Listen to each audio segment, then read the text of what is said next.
Olá pessoal, aqui Micael Souza do canal Jogos no Tabuleiro. Vou fazer aqui mais um tutorial e análise, desta vez do jogo Altiplano, um jogo que eu tenho andado a jogar ultimamente bastante a dois. Portanto, vamos ver então como é que se joga, de um modo mais ou menos resumido, e depois voltamos aqui para falar sobre o jogo.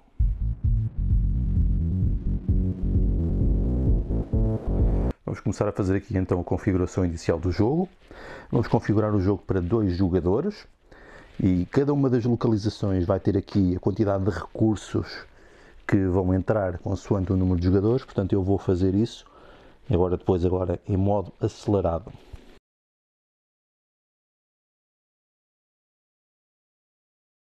Os recursos estão colocados, podemos colocar então a comida aqui no centro. Eu costumo fazer assim porque é mais prático, porque a comida não está limitada. Tudo o resto são apenas esta quantidade de recursos que vão estar disponíveis para o jogo todo. Temos por aqui uns montes de comida e podemos pôr aqui também as moedas, também não há limite para moedas. Tudo o resto podemos arrumar. Vamos colocar uma peça de jogador aqui no início, para determinar quantas peças tiramos por turno, e isto depois vamos escolher no início do jogo onde é que queremos começar numa das várias localizações.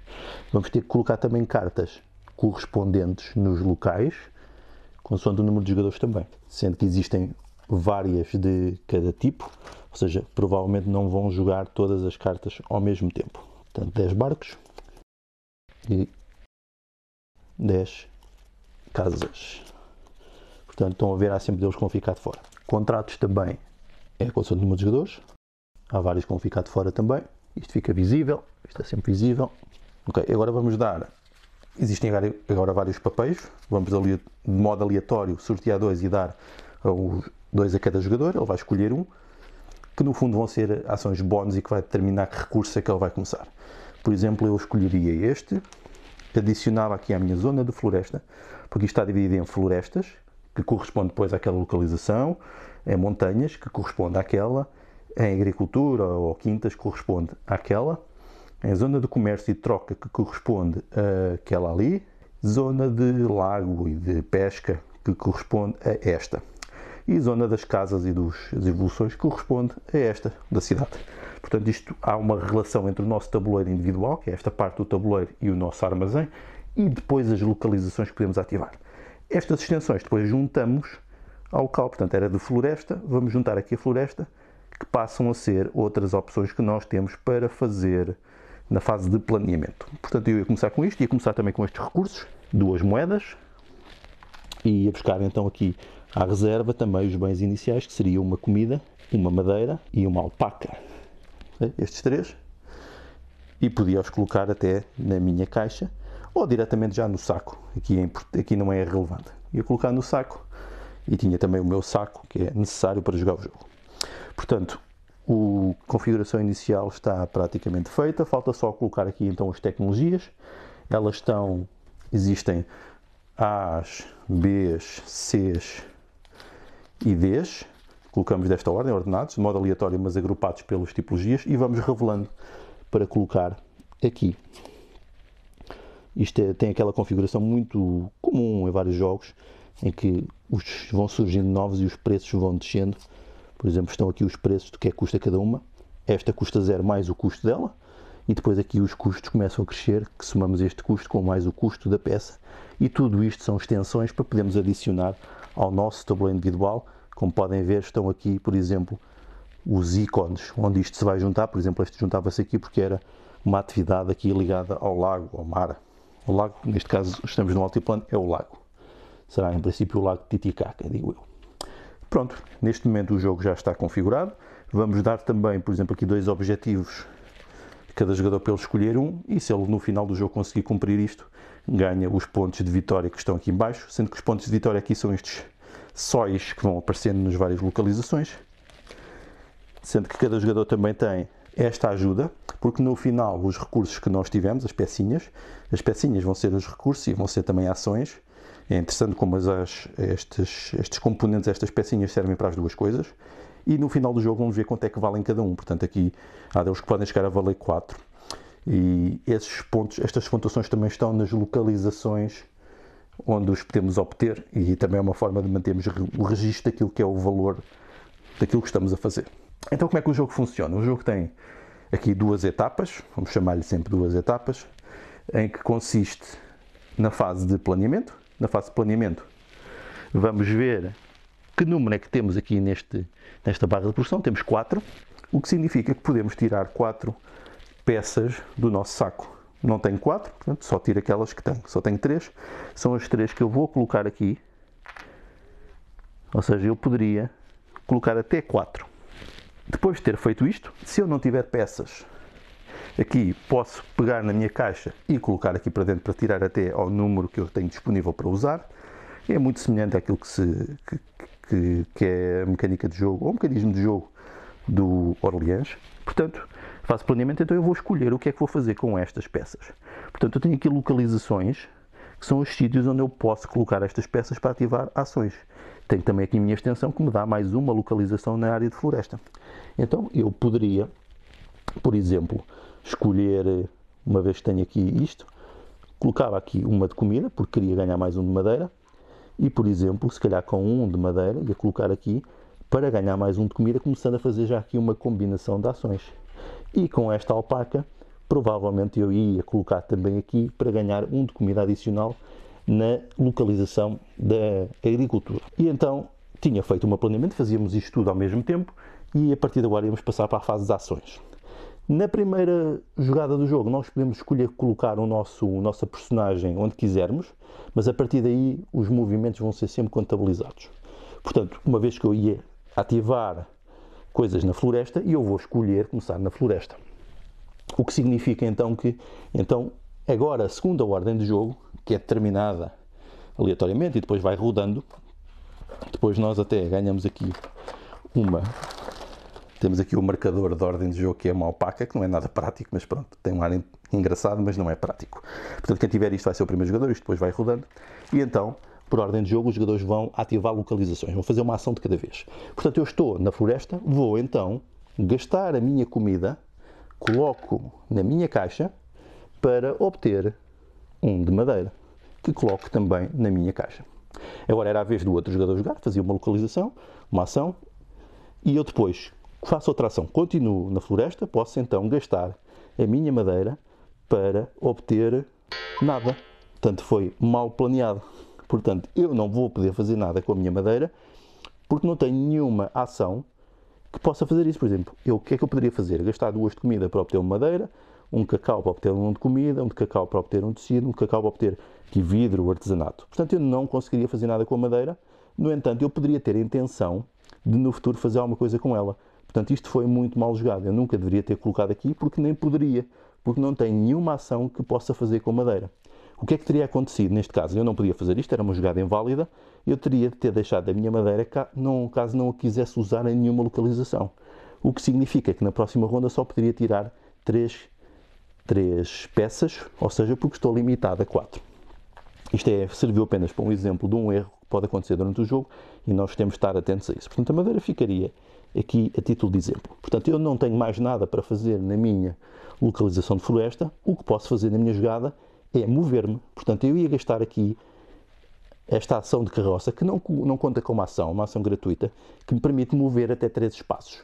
E eu, de qualquer localização, com 3 espaços, deslocando num sentido ou no outro, que é possível de fazer isto, posso chegar a qualquer lado.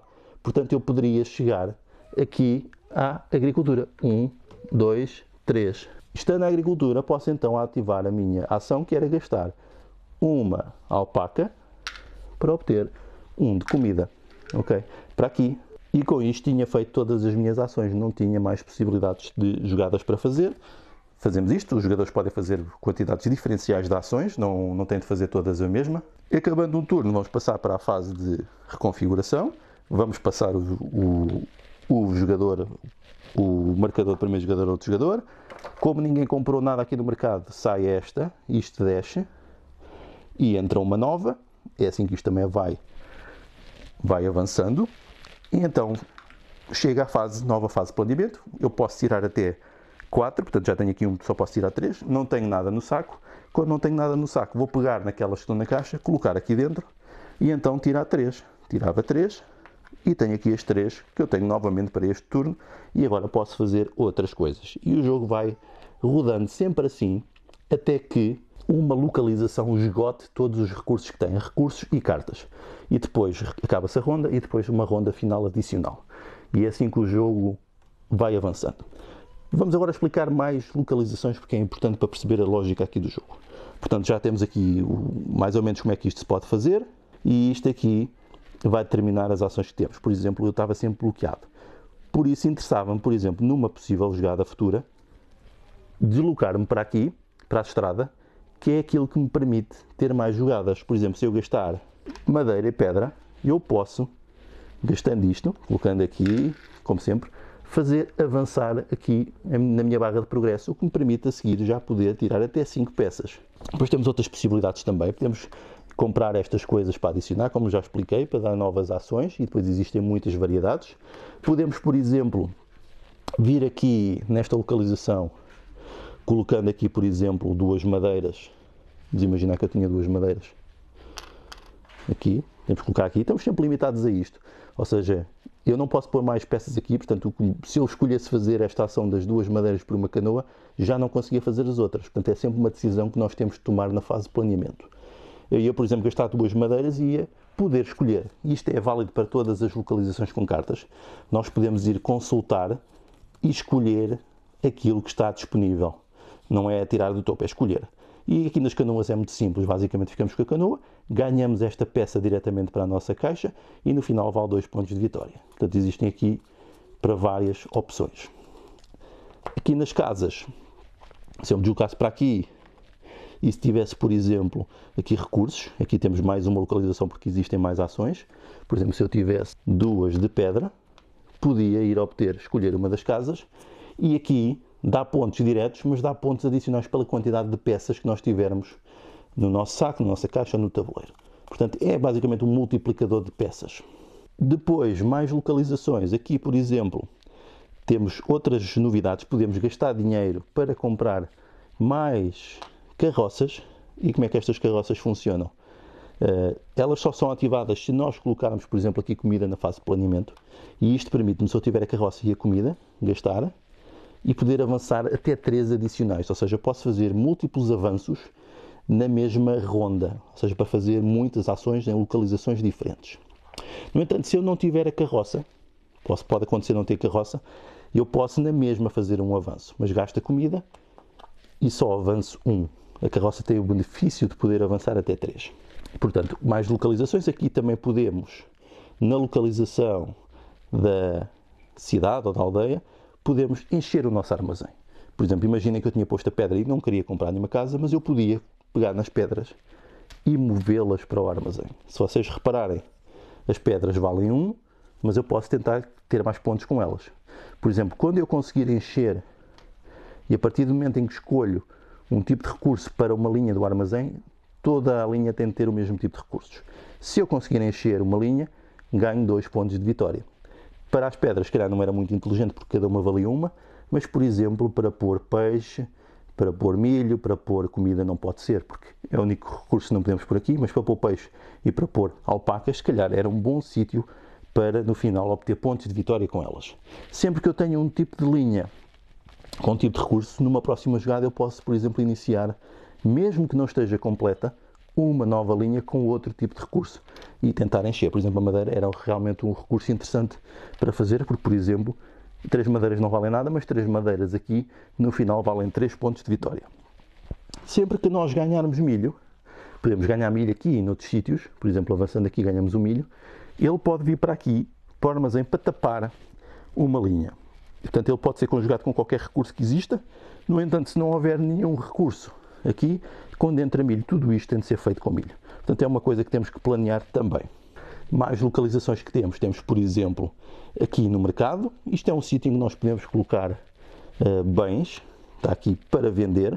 É uma maneira de obtermos dinheiro. Eles vão para aqui, não os perdemos. Vendemos, aqui não se perdem recursos, eles voltam sempre para aqui. Quando estamos a gastar para usar as ações, à exceção dos contratos.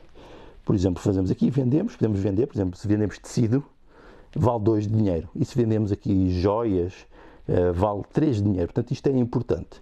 As peças que colocamos aqui é o que podemos fazer para esta ação, para vender.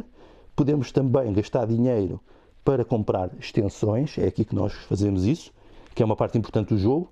Podemos gastar dinheiro para comprar contratos, e os contratos é a mesma coisa, vamos ver os que estão disponíveis.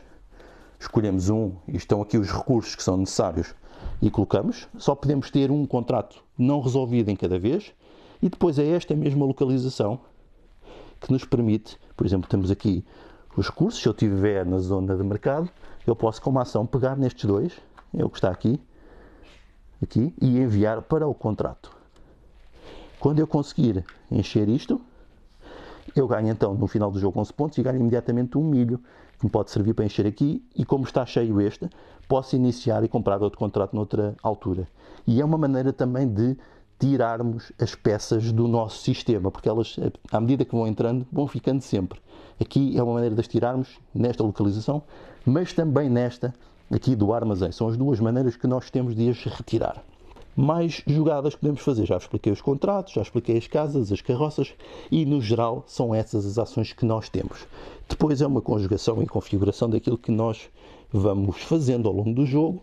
De notar que vocês podem também fazer uma coisa, que é, tal como podem deixar aqui peças, o que vai limitar a quantidade de peças que vão retirando, também podem deixar as peças nas localizações e ativar depois. Isto também é permitido, é também uma forma de gerirem as poucas peças que vão tirando, porque provavelmente nunca vão ser suficientes para todas as ações que querem fazer.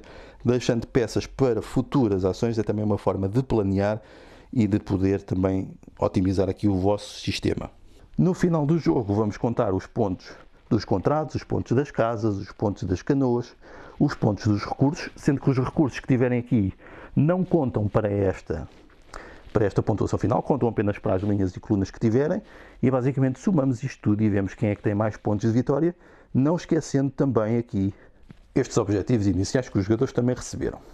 De notar que nestas tecnologias, vamos ver aqui algumas das últimas, estão aqui coisas diferentes. Por exemplo, temos aqui mais sítios de armazenamento, temos aqui alguma coisa que nos permite escolher peças diretamente da caixa ou do saco, temos aqui uma série de possibilidades, por exemplo, algo que nos permite no final do jogo retirar 10 peças para tentar tapar colunas ou linhas no armazém. Existem aqui várias tecnologias também, comprar coisas com dinheiro, ter ações melhoradas em relação a isto, aceder a bens como, por exemplo, o cacau, que é um bem que não acedemos diretamente. Existem este tipo de coisas que são necessárias adicionarmos ao baralho e que também é sempre diferente a ordem com que vão saindo. Eu posso aproveitar para falar também aqui da expansão, que vem trazer aqui um novo tabuleiro e que vem trazer aqui uma nova personagem que se vai poder deslocar, que é o viajante, que está aqui. Basicamente o viajante vai poder andar pelo território, e quando ele estiver numa localização em que nós, por exemplo, também estivermos, quando acontecer, podemos ativar estas novas ações. Consistem em fazer trocas de recursos que vão ficando aqui, que os jogadores vão trocando por estas joias, que depois podem ser convertidas noutras coisas, e que depois também vão ter aqui umas cartas de atividades que podem ser imputadas como tecnologias. Portanto, vamos dar aqui uma série de benefícios, existem muitas, nas várias eras em que estão disponíveis, portanto, custam recursos diferentes consoante aquilo que vocês façam, que está aqui representado, os custos daquilo que podem comprar, e basicamente isto também permite gastar estes recursos para poder fazer avanços, e é também uma maneira de libertar recursos e de terem mais uma localização para poderem limpar o vosso sistema, conseguirem aceder a outros bens, terem habilidades especiais. E esta expansão, que é o Traveler, também adiciona algo que faltava provavelmente no jogo, que são os eventos, que são aqui os eventos que vão mudando pequenas regras de turno para turno, e que também vêm dar uma quantidade de jogadas fixas para jogarmos. Portanto, podemos reduzir o tempo com isto, podemos começar com mais recursos e podemos ter um jogo mais rápido aqui através do Traveler. No entanto, o Traveler, estando no tabuleiro e tendo aqui mais opções, pode gerar um bocadinho mais de paralisia de análise, porque tem mais opções para configurar e podem mudar turno a turno, porque depois ele vai avançando também no tabuleiro, que é também configurável. Isto está nesta configuração, mas pode ter outras, o que significa, mas também é determinístico, porque vocês sabem onde é que ele vai estar, portanto é algo que podem planear com várias etapas de antecedência. E basicamente é assim que se joga altiplano, do modo resumido, o mais possível. Então vamos aqui às várias etapas e tentar dividir esta análise de um modo mais ou menos sistémico, como tento fazer habitualmente. Então, quanto ao tema e enquadramento, estamos perante um Eurogame em que nós podemos ver isto apenas como um sistema e ignorar completamente o tema. No entanto, eu acho que o tema para este tipo de jogo não está mal. Estamos a explorar o sistema produtivo do altiplano, ou seja, da zona da América do Sul, aqui dos Andes, que tem uma cultura muito própria, uma história muito própria e um tipo de produção muito própria. E isso penso que foi mais ou menos bem explorado aqui no jogo, em que temos a sensação que estamos a produzir num contexto diferente. E, portanto, usando as mecânicas já vistas no Orleans, mudadas e alteradas, eu penso que conseguimos ter aqui uma breve noção de que estamos no altiplano, lá está, a fazer este tipo de produção. Também aqui com ilustração e arte gráfica e todo este contexto ajudado pela arte do Franz Clemens, que eu gosto pessoalmente, que faz esta mistura entre quase um cartoon e um realismo, que tenta simular a realidade através desta arte mais quase colorida, quase infantil, mas depois nós notamos que não é infantil. Eu gosto particularmente deste tipo de abordagens para este tipo de jogos económicos, que acabam por ser jogos de gestão e planeamento, acabando por aliviar sem os tornar demasiado infantis. Portanto, eu gosto dessa abordagem. Portanto, eu acho que isso está bastante bem conjugado. E eu tenho dúvida se gosto ou não da capa do jogo, aquela questão da alpaca, não é? Não é um lama, é uma alpaca. Importante, não é? E não sei se gosto muito. Se calhar preferia não ter lá a alpaca e ter só aquelas listas do jogo, como eu posso mostrar. Estão a ver? Acho que as listas estão muito interessantes. A alpaca tenho dúvidas se gosto ou não dela. E também a nível de alpaca como marcador de jogador, de primeiro jogador, acaba por ser engraçada a ideia, mas depois não funciona muito bem, tanto que eles substituíram por um marcador mais pequenino de cartão normal só para ter esse registro com a expansão. A nível dos componentes, os componentes acho que estão bastante bem.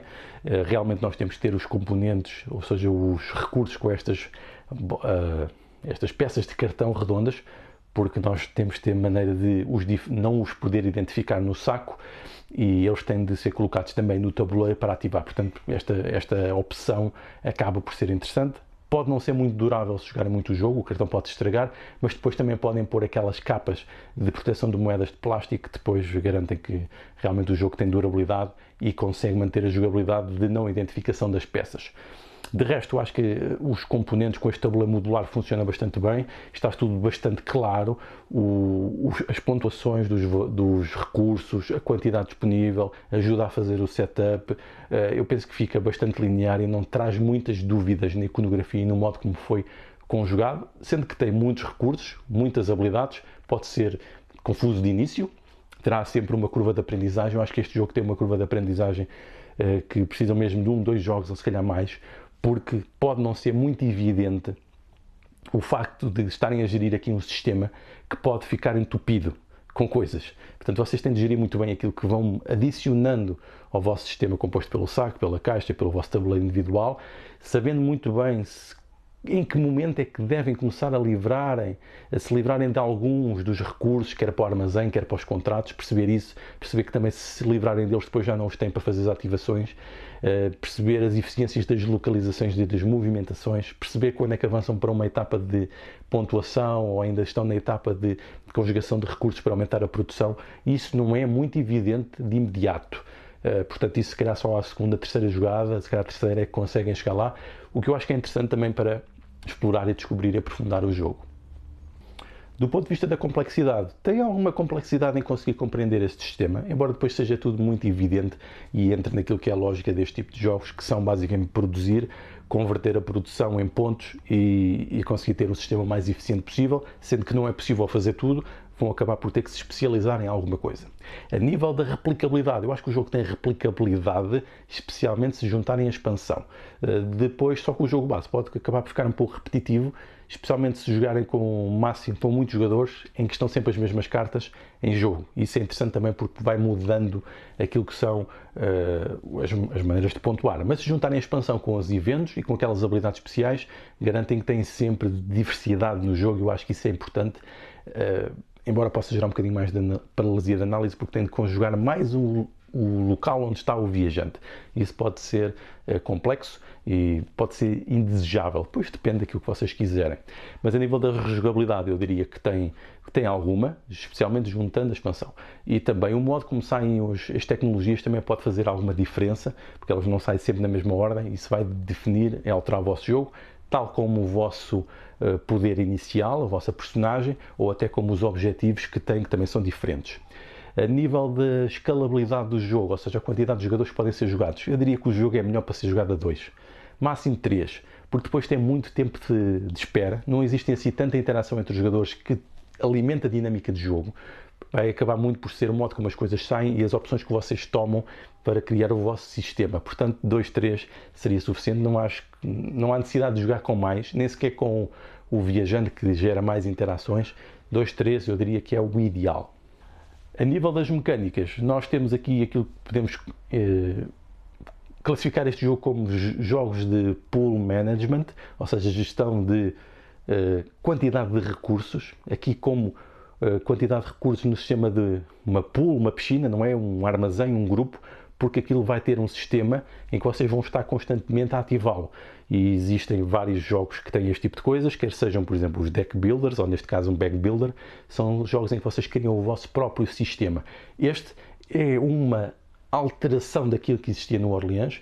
Eu diria que tem um pouco mais de controlo, porque tem aquele elemento da caixa, o que garante que tudo o que vocês têm no saco vai sair. Enquanto no Orleans podia não acontecer, podia não sair. Aqui sai sempre, mas também estão mais limitados na quantidade de coisas que têm por turno. Ou seja, tem essa diferença, eu diria que é interessante e é quase uma evolução do outro sistema. A nível das mecânicas é a colocação de peças no vosso tabuleiro e a ativação, mesma coisa, a questão do bag builder de retirar do modo aleatório do saco, mas vocês controlam a aleatoriedade, ações em cadeia, tem muitas, e basicamente conversão de pontos e de habilidades com multiplicadores em pontos de vitória. Eu diria que basicamente é isso, e também movimentação no tabuleiro. Também tem essa ação, essa mecânica que depois se conjuga com todas as outras mecânicas para criar este sistema de jogo. Do ponto de vista da inovação, eu diria que é o modo como faz este bag builder, esta construção de sacos, de maneira com conjugação com a caixa, em que vocês têm sempre a garantia que usam todas as peças. Tem, como no Orleans aqui, maneiras de retirar as peças do vosso sistema de jogo. Aqui é feito pelos contratos e pelo armazém, que também acho que está bastante interessante o modo como isso está feito, embora pudesse ser um pouco mais interativo, como acontece, por exemplo, no Orleans, especialmente quando juntarem a expansão Trade and Intrigue. O jogo pode ser dada alguma paralisia de análise. Porquê? Porque os turnos podem ser muito longos, vocês têm muitas decisões e podem ter muito chamado downtime, ou seja, tempo de espera, porque como fazem a fase de planeamento ao mesmo tempo, mas depois têm de esperar que cada jogador faça a sua jogada, eu diria que isso é uma das razões para ele ser jogado a 2-3, devido à falta de interatividade, para o jogo não se arrastar demasiado. Portanto, eu diria que pode ter um pouco de tempo de espera, e realmente isso, como em todos os jogos, ultrapassa-se quando os jogadores conhecem o jogo, mas como existem muitas opções, especialmente se juntarem o viajante, o traveler, há ainda mais opções, portanto mais tempo a analisar tudo aquilo que tem. Portanto, isso pode ser um problema para quem não estiver disponível para poder estar sujeito a algum tempo de espera. Este jogo pode não ser muito indicado. A nível do livro de regras, eu diria que o livro de regras consegue-se compreender bem o jogo. O jogo é um bocado demorado a montar. Portanto, vocês viram no vídeo, tem de colocar aquelas peças todas, em todos os sítios, depois aquilo depende do número de jogadores, fazer toda aquela configuração. Portanto, ter algumas caixas de separação pode ser útil para vos melhorar o tempo de construção e de montagem do jogo para começar a jogar. Do ponto de vista da narrativa, não há muita narrativa que se possa retirar daqui. Vocês, no fundo, podem dizer assim, fui o melhor a produzir este tipo de coisas e tal, consegui ser mais eficiente, e não haverá muito mais do que isso. A minha análise global é que dentro do estilo dos Eurogames e de jogos de gestão de recursos e de planeamento, é um jogo muito interessante, eu diria que recomendo, especialmente se juntarem o Traveler, o viajante, para terem mais opções, porque também é modular, podem pôr os módulos, quer seja os eventos, quer seja aquele mercado em que é ativado pela localização onde tem o viajante, portanto podem fazer isto. Eu recomendo, é um jogo interessante que eu tenho jogado muito a dois, tenho gostado muito de jogar aqui com a esposa, é um jogo que nós apreciamos porque tem este sistema de planeamento e gestão sem muito conflito entre os jogadores, e eu diria que é uma boa recomendação para quem está à procura deste tipo de jogos. Então vá, obrigado, adeus!